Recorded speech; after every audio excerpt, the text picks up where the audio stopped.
आज जो हमारे गेस्ट हैं वो इंडिया के लीडिंग स्टॉक मार्केट इन्वेस्टर्स में से एक हैं। Please give a warm welcome to Jimeet Modi.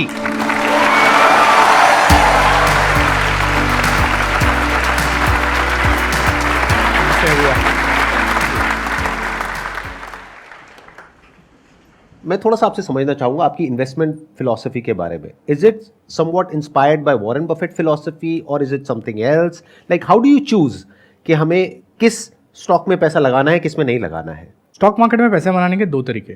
जो एक ट्रेडिशनल तरीका है कि आप कोई कंपनी देखो, वो कंपनी की रिसर्च करो, आप एनुअल रिपोर्ट पढ़ो वगैरह वगैरह, फिर आप डिसाइड करो कि मुझे ये स्टॉक खरीदना है और आप उसको होल्ड करके उसमें पैसा बनाओ। तो ये ट्रेडिशनल तरीका है। एक दूसरा तरीका है जिसे हम कहते हैं, जो हम गुजरातियों में कहते हैं भाव भगवान जी। तो भाव भगवान है यानी वो प्राइस को देख के deeper understanding of the price से हम स्ट्रैटेजीज बनाते कि जिसमें इन्वेस्ट करना चाहिए, ट्रेड करना चाहिए। तो पहली चीज तो ये है कि पहले आप अपने आप को कंपार्टमेंटलाइज कर लो। तो that's what we also do कि हम जब कोई लॉन्ग टर्म इन्वेस्टमेंट बेट लेते, we try and generate a key insight. हम एक कोर इनसाइट जनरेट करने की कोशिश करते हैं कि ये बिजनेस में क्या अलग है। Why is this business a great business? Why will this business make money for its shareholders? Why is it going to be a good value proposition for customers and the entire ecosystem? और जब हमको वो कोई business में differentiated insight मिलती है, तब हम कॉन्सेंट्रेटेड बेट लेते और वो बेट को प्ले आउट करने की कोशिश करते over a period of time, and that's how big money gets made.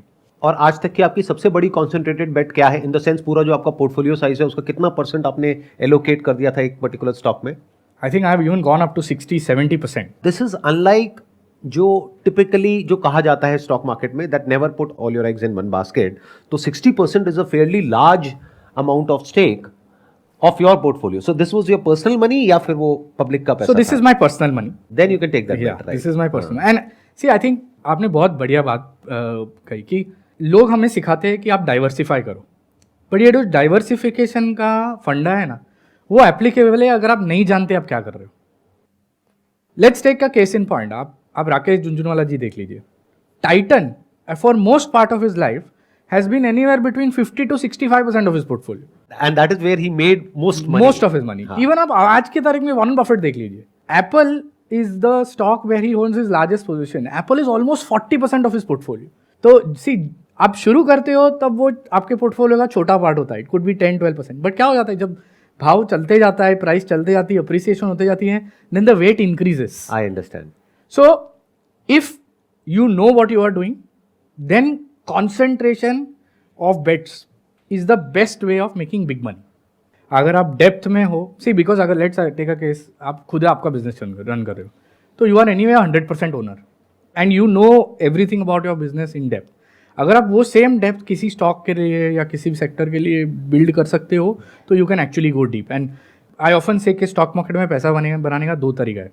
एक है कि आप डेप्थ से बनाओ, यानी let's say you find your ground कि ये मेरी एरिया ऑफ एक्सपर्टीज है। सो कई बार मैंने देखा है कि जो लोग एक्सपर्ट होते हैं, लेट्स से कोई आईटी प्रोफेशनल है, आईटी इंडस्ट्री में काम करता है, वो आईटी के ट्रेंड्स अच्छे से पकड़ पाता है, तो वो आईटी सेक्टर में ही वो लाइफ टाइम पैसे बनाते हैं। कोई स्टील सेक्टर का एक्सपर्ट है तो वो स्टील सेक्टर में ही पैसा बनाता है साइकिल्स प्ले करके। तो एक डेप्थ का तरीका है, दूसरा है ब्रेथ का तरीका। आपको किसी भी कोई चीज़ की ब्रेथ नहीं है, तो आप बाय एंड लार्ज आप इंडिया पे बैठ ले रहे हो कि आप इंडिया के जो टॉप बिजनेसेस है उसमें आप बेट लो, either by way of direct equity portfolio, या आप किसी इंडेक्स फंड में डाल दो या म्यूचुअल फंड में डाल दो। तो आपको ब्रेथ, जैसे इंडिया कंपाउंड होगी, इंडिया ग्रोथ होगी, you will keep compounding your wealth. I am sure इतने सालों में कुछ बेट्स आपकी हैं जो सही लैंड करी होंगी और कुछ हैं जो बहुत खराब भी लैंड करी होंगी, यानी कुछ बहुत बड़ा लॉस हुआ होगा। तो आज तक आपको जो भी सबसे बड़ा लॉस हुआ है, I don't want to know the name of the company, but I want to understand कि आपने वहां से क्या सीखा। क्योंकि when we talk about taking a bet, no matter आपके पास में कितनी इंफॉर्मेशन है या कितनी क्लैरिटी है या कितनी अंडरस्टैंडिंग है उस बिजनेस की, बट आपको सब कुछ तो नहीं पता है। अंदर क्या चल रहा है वो तो अंदर मैनेजमेंट को ही पता है। करेक्ट। तो आई एम श्योर आपकी बहुत सारी बेट्स गलत भी रही होंगी। तो जो बेट आपकी सबसे गलत रही पास्ट में, वहां से आपने क्या सीखा? Let's take 2 cases. तो पहली जो मेरी सबसे बुरी बेट थी और जिसमें जो मेरा सबसे बड़ा लेसन था, वो ये था कि if you are wrong then you have to keep your ego aside and you have to cut your loss. Believe me, in the business of stock markets, in the business of investing, अगर आप 60% time भी सही रहे ना, 60% of the times, मतलब आपने 10 investments की और you're right by 6 times only, तो भी ये बहुत बढ़िया नंबर है. But you have to be careful. And मेरी सबसे बड़ी लर्निंग मेरे one of my worst trades में was that in the 4 that you lose, you have to make sure that you don't destroy yourself in the process. So you have to keep your ego aside.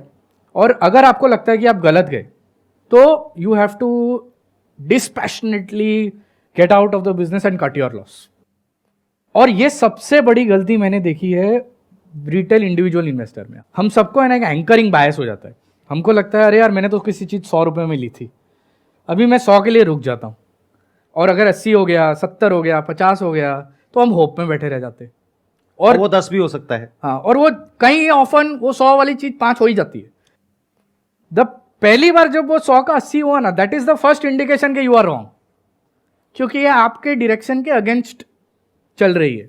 या फिर ये कह सकते हैं कि may be the person is not wrong, may be उसको समझना पड़ेगा कि ये जो मैंने बेट ली थी is that still hold true, या फिर मार्केट्स अपना गेम खेल रही है. ये भी होता है शॉर्ट टर्म में, मार्केट भी थोड़ा बहुत तो ऊपर नीचे करती रहती है because of a lot of factors.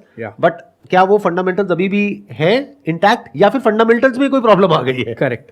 So that is actually the second mistake. जब आप सिर्फ बेचने के लिए है, आपके लिए आइडियली 2 या 3 रीजन है. एक तो पहले आपको लगा कि मैंने जो ओरिजिनल हाइपोथेसिस बनाई थी ये पर्टिकुलर इन्वेस्टमेंट के लिए, मेरे को जब भी आप कोई इन्वेस्टमेंट लोगे, आपको जो भी इनसाइट आएगी, आप एक हाइपोथेसिस बनाओगे, राइट, कि मुझे लगता है ये यहाँ से 8 गुना 10 गुना कुछ सालों में बड़ा हो जाएगा, या ये सेक्टर अभी भी नया है, this is going to do really well over a period of time. So अगर आपकी ओरिजिनल हाइपोथेसिस फेल हो जाती है for whatever reason, take example at one point of time Idea, जो वोडाफोन आइडिया हम आज देखते हैं, used to be a great business, it used to be a Nifty 50 stock. But when external competition came in, Jio came in, the dynamics of the business changed. तो आपको telecom sector भले ही कितना अच्छा लगता है, you have to process new information, you have to test your hypothesis कि यार ये तो मैंने जो ओरिजिनल हाइपोथेसिस से लिया था अभी वो प्ले आउट नहीं हो रही, तो लेट मी गेट आउट. या कुछ नए फैक्टर्स आ गए हैं, कुछ नए उसके अंदर वो वेरिएबल्स इंट्रोड्यूस हो गए, तो let's take that also into account. Correct. And then recalculate. Correct. So मेरी 2 टाइप की मिस्टेक्स रही है लाइफ में. एक तो कि जो मैंने नहीं बेचा या लेट बेचा, वो एक मिस्टेक रही है. और दूसरी चीज़ कि मेरे पास एक बेटर अपॉर्चुनिटी आई. वो बेटर अपॉर्चुनिटी के लिए जब पैसे नहीं थे, तो पैसे रेस करने के लिए I should have sold something that I had and then switched my money to a better opportunity so that my overall portfolio value could have been larger. ये एरर भी एक दूसरी टाइप की एरर है. ये एरर तो हम सोचते ही नहीं कई बार. आई अंडरस्टैंड कि मतलब जंक पड़ा है घर में, अगर हम चाहते तो उसको बेच देते, जिसकी वैल्यू आने वाले टाइम में और गिरने ही वाली है, और उसकी जगह हमको गोल्ड मिल रहा है सिल्वर के भाव पे, लेकिन हम नहीं ले रहे हैं, हम जंग पे अटके हुए हैं. करेक्ट. क्योंकि हमें लग रहा है कि इसकी वो वैल्यू तो एटलीस्ट मिलनी चाहिए जितने में मैंने खरीदा था. करेक्ट. राइट. जो एंकरिंग बायस हम बोलते हैं कि भाई मेरी प्राइस तक तो वापस आ जाए. जबकि लोगों को ऐसे सोचना चाहिए कि अगर कोई 100 रुपए की चीज ली थी मैंने जंक में, वो 70 हो गई है, और अभी आज मुझे सोना मिल रहा है 100 में, बट अगर मुझे लगता है कि सोना 100 का 140 हो सकता है, तो नेट तो आपका पोर्टफोलियो वैल्यू वापस आ जाएगा. राइट.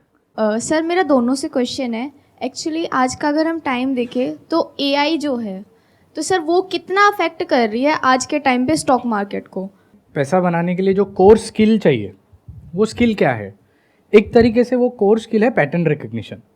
आपको स्टॉक मार्केट में पैटर्न्स आइडेंटिफाई करने हैं, आइदर इन बिजनेसेस और in prices etcetera, and you are essentially paying out patterns. And stock markets में कई बार ऐसे कहा जाता है कि history repeats itself again and again over a period of time. So you have to keep studying history, keep identifying patterns from history, and then keep applying those patterns in the present, so that आप आगे जाके वो जब history repeat होती है, you can make money. Now AI does a phenomenal job at pattern recognition. So whether it is pattern recognition of stock prices, pattern recognition of financials, now there are tools available which allows AI to look at balance sheets. See आज हम human हैं, हम human balance sheets analyse करेंगे, हम कुछ चीज़ें देखेंगे, but systems and AI will be able to do that much faster at much larger scale and probably even identify things जो शायद हम एज ह्यूमन्स नहीं देख पाएंगे. बट ये सिर्फ शुरुआत है. So my sense is that the role of AI in the stock markets will keep going up in pattern recognition, in information analysis, शायद इन्वेस्टमेंट डिसीजन लेने तक ना पहुंचे अभी तक, आई थिंक उसको थोड़ा समय लगेगा और, बट आई थिंक बाकी की जो सारी इंफॉर्मेशन एनालिसिस है, इंफॉर्मेशन गैदरिंग है, वो सारी चीज़ों में AI will become an integral part of investment management. बहुत तेजी से बहुत सारी चीजें डिसरप्ट होने वाली हैं बिजनेसेस में। जो बिजनेसेस पास्ट में बहुत ही कमाल का कर रहे थे, हो सकता है फ्यूचर में उनको दिक्कत आने वाली है, और नए नए बिजनेसेस इमर्ज होने वाले हैं नए नए सेक्टर्स में, ऐसे ऐसे सेक्टर्स में जिनके बारे में हो सकता है आज हमने सुना भी नहीं है। अभी एआई को बिल्कुल ऐसा देखो कि एक न्यूबॉर्न बेबी है जिसको देख करके आप डर रहे हो ना, ChatGPT 4, that is just a newborn baby. अभी उसी से लोग डर रहे हैं कि ये पता नहीं क्या है। आने वाले 3-4 साल बाद, 5 साल बाद क्या होगा जब वो बेबी बड़ा हो जाएगा, that is beyond our wildest imagination. तो उसका इंपैक्ट बिजनेसेस पे आने ही वाला है। तो हमें समझना पड़ेगा कि किस बिजनेस पे कितना इंपैक्ट आएगा और किस तरह का इंपैक्ट आएगा। तो मैक्रो लेवल पे भी देखना पड़ेगा ग्लोबली क्या हो रहा है, और इंडिया के लेवल पे भी देखना पड़ेगा। उसके अकॉर्डिंग आपको अपने पोर्टफोलियो को रीशफल करना पड़ेगा। तब कह सकते हैं कि आप एक इन्फॉर्म डिसीजन ले रहे हो। लेकिन अगर आप श्योर नहीं हो एआई के बारे में कि एआई किन किन बिजनेसेस को डिसरप्ट करने वाली है, किसका फायदा होने वाला है, किसका नुकसान होने वाला है, तो बेटर ऑप्शन इज कि आप अपने पोर्टफोलियो को डाइवर्सिफाई करिए। जैसे इन्होंने बताया, जो तरीका है ब्रेथ, मतलब कि आप म्यूचुअल फंड, इंडेक्स फंड, उसमें पैसा लगाइए, उसमें रिस्क कम है, क्योंकि अगर 50 कंपनी से एक आध बंद भी हो गई तो फर्क नहीं पड़ने वाला। आप आई थिंक ट्रेडिंग भी करते हैं और लॉन्ग टर्म इन्वेस्टिंग भी करते हैं, आप दोनों करते हैं, राइट? बट ट्रेडिंग मेरे को आज तक समझ नहीं आया पर्सनली, क्योंकि मुझे नहीं पता कि उसमें पैसा कमाते कैसे हैं। मतलब do people actually make money, अगर हम हिस्टोरिकली देखें तो? If you look at, see, Warren Buffett is a very widely celebrated investor because उनकी स्टोरी बहुत वेल पब्लिश्ड है, सालों से चल रही है। But I think there is another gentleman who is a very famous individual who has made his entire money by way of trading. He's a gentleman called Jim Simmons. उन्होंने सालाना he has compounded his capital at a rate of 66% per annum. And कितने लंबे period के लिए? Now, that is where the fun is. So, he has compounded it for 40 years, over I think 35-40 years now, Jim Simmons. And Warren Buffett has held businesses for 30 years, 40 years, 50 years. Jim Simmons की average holding period, कि वो जब कोई stock खरीदते हैं या कोई security खरीदते हैं, उसकी एवरेज होल्डिंग पीरियड आप गेस करोगे, only 1.5 days. They buy something on Monday morning, they'll sell it by Tuesday afternoon.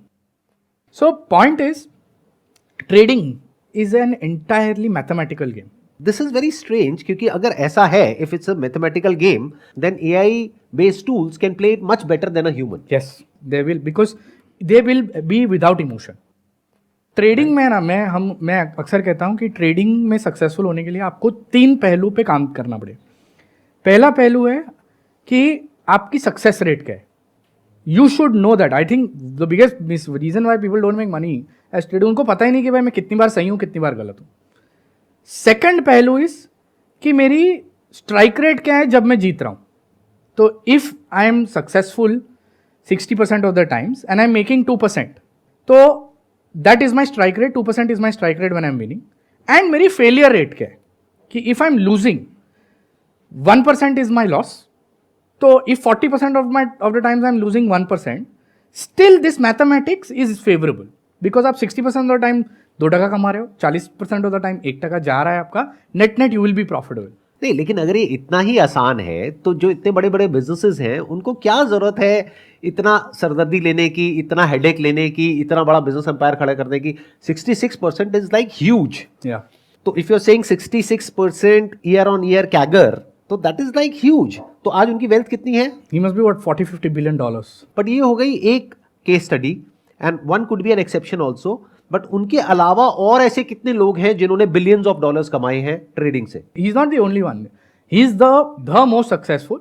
But you will find lots of cases who've compounded money through trading at 20%, 25%, 30%. And it's not so easy. आपको ऐसा लगता है कि अगर बड़े बड़े businessman है, but ये to get to 60% and 2 in 1, 2% when you are winning and 1% is also a very difficult science, because you will have to make sure that you have a great pattern recognition system in place, you have unemotional trading systems in place, and I think वो जब सारी चीजें एक साथ आती है, that's when you have a winning system. कितने percent लोग हैं जो ट्रेडिंग में पैसा कमाते हैं और कितने हैं जो गंवाते हैं? तकरीबन 2 से 3% लोग हैं जो ट्रेडिंग कमाते में हैं। कमाते हैं, 95-97% लोग गवाते हैं। और उसके पीछे रीजन है इमोशंस। इमोशन और उल्टा इक्वेशन। लोग क्या करते हैं, जब जीत रहे तब 1-2 रुपए में काट लेंगे, और जब बेचने का समय आएगा तब 100 का 80, 70, 60, तो ये खड़े रह जाएंगे। तो इनकी इक्वेशन रिवर्स है। एक शेर है, अगर आप अलाउ करें, कि खुशी मिली तो हंस ना सके, गम मिला तो रो ना सके। यही है दस्तूर एक ट्रेडर का, जिसे लिया उसे बेच ना सके, जिसे बेचा उसे ले ना सके।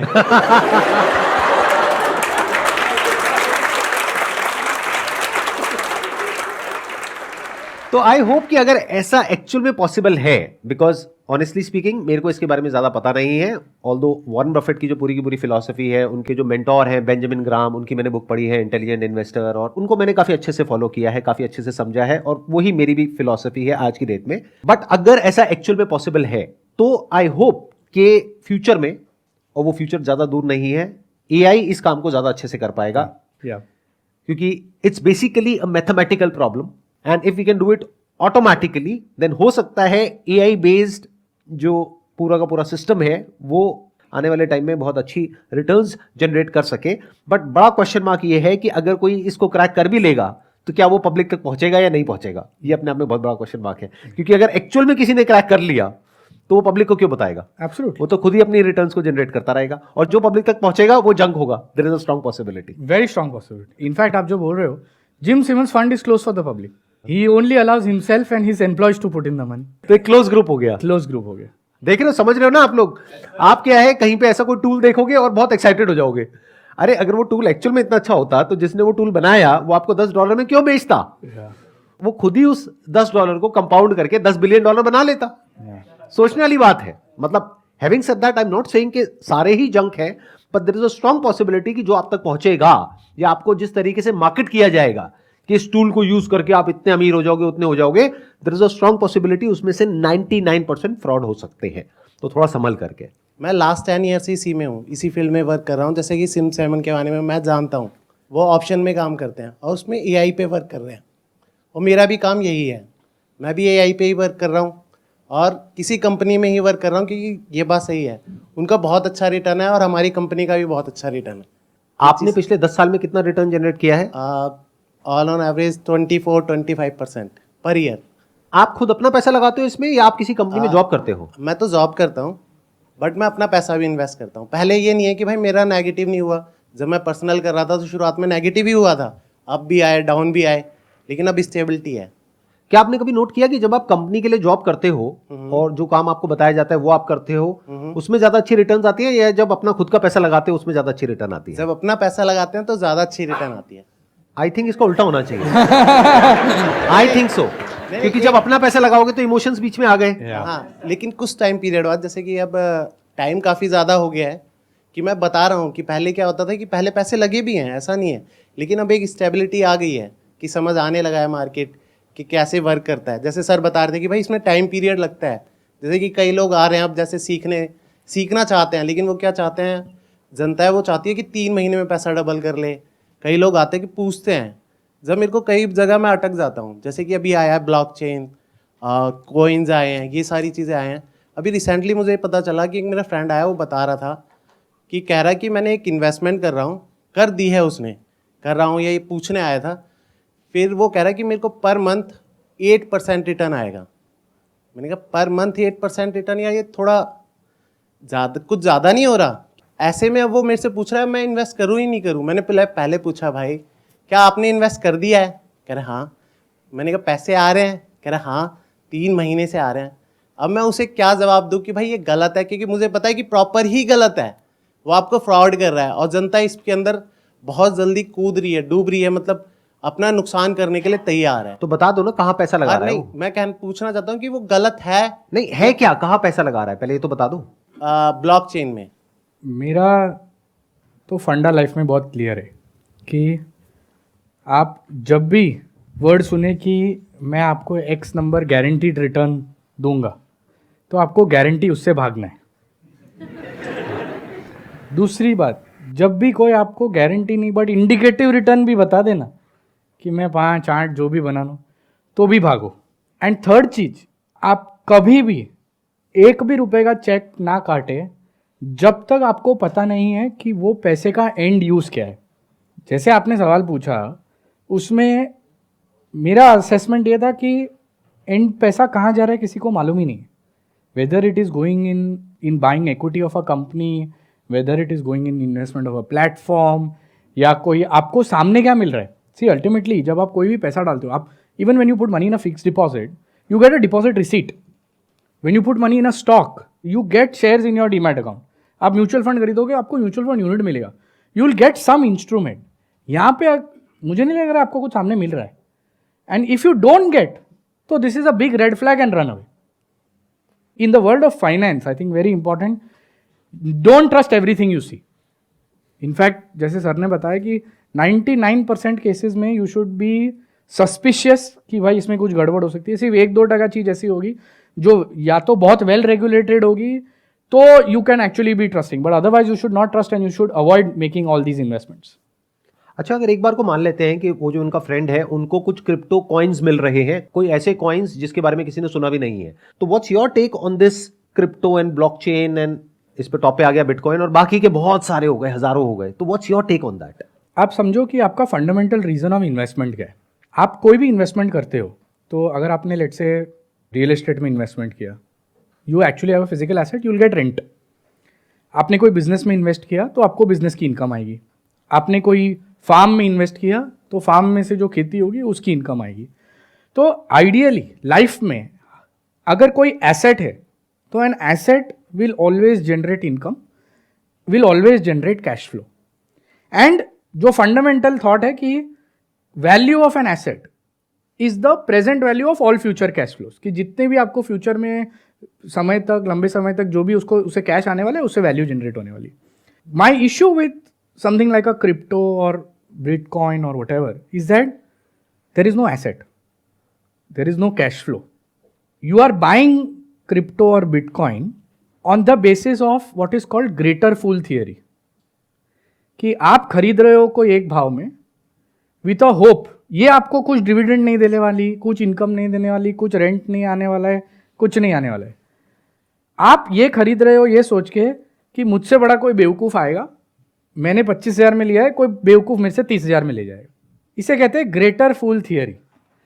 Now greater fool theory is great till it lasts. If you are the last man standing, you will be wiped out. तो you have to be very careful that, I mean, you don't get sucked into this greater fool, because sometimes अगर कोई आपको आपसे बड़ा बेवकूफ़ नहीं मिला तो फिर आप ही बेवकूफ़ रह जाओगे। आई एम श्योर आप लोगों के माइंड में जो इन्होंने बोला है उससे रिलेटेड काउंटर आर्ग्यूमेंट्स होंगे, तो कोई है जो इनसे काउंटर क्वेश्चनिंग करना चाहेगा, या जो ऑलरेडी क्रिप्टो इन्वेस्टर हो और उनका कोई टेक हो, तो it's going to be a very interesting discussion और अ डिबेट।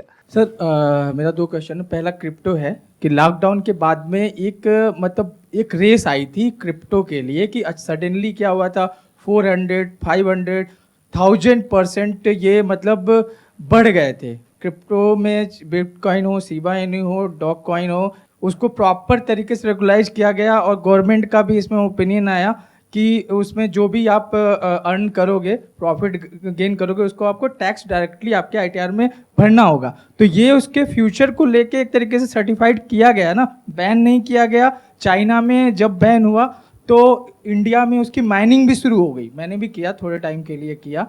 तो ये सारी चीज़ें क्यों की गई जब क्रिप्टो क्या नाम है, एक तरीके से एक गेम था। गवर्नमेंट्स हैव सीन कि स्पेक्यूलेशन तो लॉटरीज में भी होता है, तो government said why should we not tax it. So by putting a tax on crypto trading और investments, the government is not legalised it, the government is just made sure that हमको पैसा बनेगा अगर आपका बनेगा तो। That is one thing.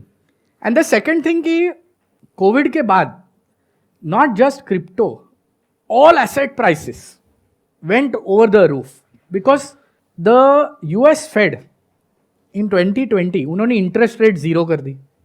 Zero कर दी मतलब पैसा फुकट में मिल रहे थे, प्रैक्टिकली 0% इंटरेस्ट रेट पे आपको पैसा मिल रहा है, मतलब you just have to return the capital. and they printed so much money by virtue of they're digitally infusing capital in the ecosystem कि सारे ही एसेट, ना ही क्रिप्टो, इवन शेयर के भाव देख लो आप, जो शेयर की वैल्यू 5 रुपये नहीं थी उनके भाव 50 रुपये, 100 रुपये, 500 रुपये. आप पूरा वीसी फंडेड वर्ल्ड देख लो, आज सब 90% मार्कडाउन्स ले रहे. कोई $100 मिलियन की कंपनी यूनिकॉर्न हो गई, मल्टी डेकाकॉन हो गई, फलाना ढिकना हो गया. तो the 2020 era resulted in an era of helicopter money, free money, और वो फ्री मनी में सारी चीज़ के भाव बढ़े और क्रिप्टो के भी भाव बढ़े. तो इसका मतलब ये नहीं कि भाव बढ़ा तो अच्छा हो गया. Still it remains a speculative commodity and that's how you should deal with it. Sir मेरा बहुत सिंपल सा क्वेश्चन है कि एक्चुअली हम में से बहुत सारे लोगों के साथ में ये होता है कि हम स्टॉक मार्केट में ट्रेडिंग करना स्टार्ट करते हैं, फिर थोड़ा सा लॉस होता है, और लॉस होने के बाद फिर हम थोड़ा सा गैप लेते हैं, एनालिसिस करते हैं, रिसर्च करते हैं, और रिसर्च करने के बाद फिर दोबारा से जब हम ट्रेडिंग करना स्टार्ट करते हैं तो हो सकता है कि हम बहुत ज़्यादा पॉइंट्स पर सही हों, बट एक चीज़ में हम थोड़ी सी मात कर जाते हैं कि हमारे अंदर वो फियर रहता है कि मतलब हमने ऑलरेडी बहुत सारे फाइनेंशियल लॉसेस किए हुए हैं, तो वो फियर से कैसे डील करें. आप ऐसे समझ के चलो कि आप कोई भी और फील्ड में जाते हो, आप अगर इंजीनियरिंग करते हो, आप अगर मैनेजमेंट स्टडीज़ करते हो, आप अगर साइंस करते हो, आप यूनिवर्सिटी में फीस देते हो. यहाँ पे आप बिना कुछ किए, आज ट्रेडिंग अकाउंट खोलना इतना इजी हो गया है कि आप ट्रेडिंग अकाउंट खोल दिए, चालू कर दिए, तो एंट्री बैरियर नहीं है. तो आप ऐसा समझ के चलो कि एक certain portion of your capital, initial capital, तो आपको मार्केट को, द स्टॉक मार्केट यूनिवर्सिटी को फीस देनी पड़ेगी. तो आपका जो इनिशियल लॉस है ना, वो एक्चुअली कॉस्ट ऑफ लर्निंग है. It is not a loss really, it is the cost of learning. And if you are able to appreciate that कि भाई ये मैंने फीस दे दी मार्केट को सीखने के लिए, then you will be able to emotionally accept the fear of losing much better as compared to others. Excellent point ji. Let's give a big round of applause for him. Thank you so much sir. Thank you so यहाँ पर much. आने के लिए.